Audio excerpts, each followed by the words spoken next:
Hello and welcome to a Honda that you may not have even tried out, and trust me, you're missing out on quality. This is the Honda S800, a little sports car that came out in the 60s and honestly just changed the capabilities that Honda could produce. So the Honda S800, I only saw it fitting that we tried this out after we tried out the S660, which in my opinion isn't really worth it at all. So the Honda S800, we can only go up from here. So in today's video we're gonna test out how the vehicle performs with its standard engine, stock as well as fully upgraded, and to see how well it can handle an engine swap. Yes, the little S800 can receive an engine swap. And if you guys do going to enjoy this video, well, hit that subscribe button. Well, when you first get behind the wheel of the little S800 when it is in its standard form, well, you are actually gonna be quite surprised, because this vehicle has the capability to redline at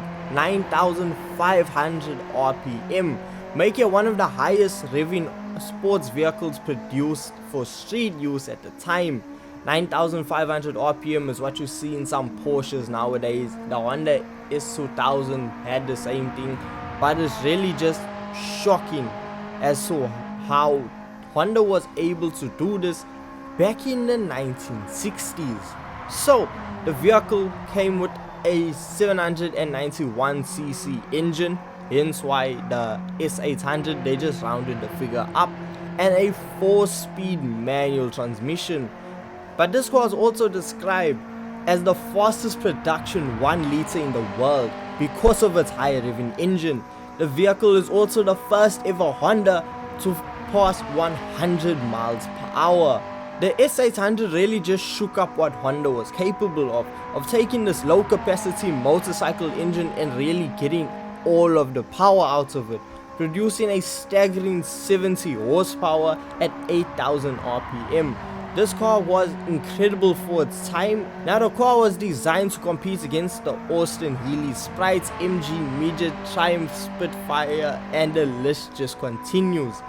And when it came to racing, well, the Honda S800 really just dominated. It was incredibly fast, and we can thank this vehicle because without it we wouldn't have the Honda S2000, the iconic 2000s JDM vehicle that absolutely shook the world. So when it comes to how it performs in Gran Turismo 7, well, full throttle around majority of corners because you aren't really going that fast, but it's just a fact of it's incredibly lightweight, and it's just so chuckable when it comes to corners.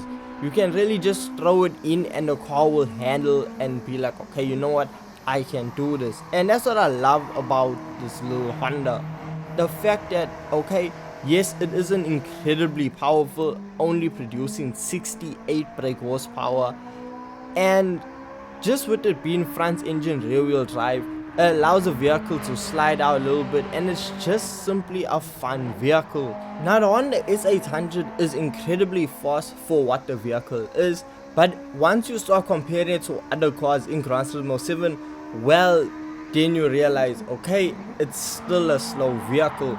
Sitting lap times of over 2 minutes around Kyoto Driving Park, well, it could do with some improvements. And if we head on over to a tuning shop, we can do exactly that by paying roughly 200,000 credits to upgrade the engine. Well, we are left with 187 brake horsepower and a weight of 633 kgs, meaning that this vehicle is going to be extremely light and extremely fast. Well, a lot faster compared to standard, because we are adding 100 brake horsepower and still removing almost 100 kgs from the vehicle. So look, if a vehicle weighs nothing, it doesn't really need a lot of power to get going. So that's exactly what the classic MG Midget, Honda S800, all those classic sports vehicles, they never had tons of power because they didn't need it. They were so lightweight, all they needed was a small engine to just get them around corners, because when it came to corners, it was just in and out. It was just a choo choo choo choo through. Then now with the upgrade, well, we see that there is a massive improvement when it comes to acceleration, when it comes to handling, braking, by just upgrading everything on the vehicle. If you upgrade absolutely everything, the whole vehicle changes. It feels like you're in a new vehicle. The car goes insanely fast around corners. The acceleration is absolutely rapid. Top speed isn't too shabby, as you're gonna find yourself coming down the main straightaway doing over 200 kilometers per hour, which may not sound like a lot, but for a vehicle that has less than 200 brake horsepower, this is substantial. And as I said, the vehicle does not need a ton of power because it weighs as much as a stack of paper. It is not that heavy, so it doesn't need a massive engine power in it. But let's say you still want your Honda S800 to go a lot faster. Well, as I mentioned earlier, this vehicle can be engine swap.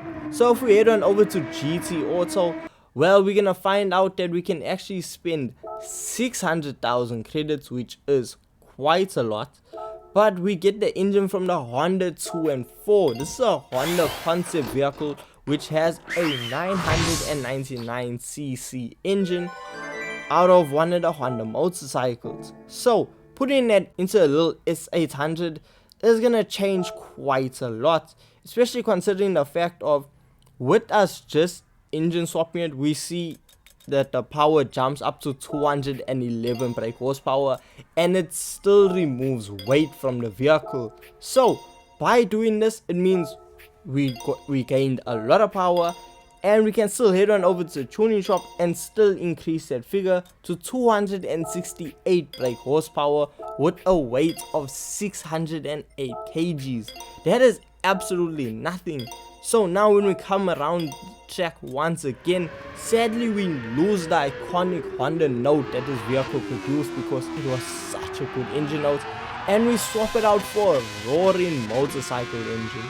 Now, by all means, when you put this engine in, it doesn't perform like anything else in game.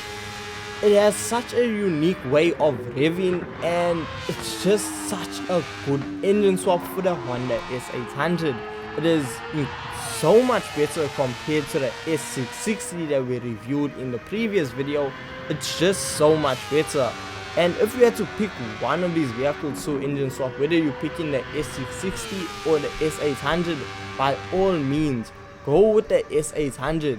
In all shapes and forms, the S800 is a better vehicle than the S660. It can handle the power incredibly well, it takes corners practically flat out, and it's just overall an insane vehicle. And if you haven't tried out the Honda S800 yet, well, you need to, because trust me, you are actually missing out by not testing out this engine swap. And if you guys did go on to enjoy this video, thank you so much for watching, thank you so much for your time, and I'll see you in the next one. Peace.